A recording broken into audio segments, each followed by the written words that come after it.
Hi guys, my name is Kanya Gali. I'm from South Africa and I live in Côte d'Ivoire. So I want to show you something today. Let's go. I'm with my friend.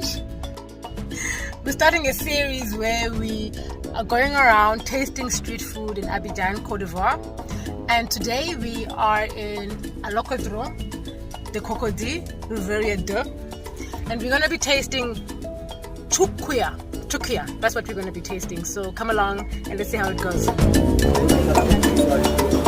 That's it. Okay, so today we're getting Choukouya de Poulet, which means chicken Choukouya.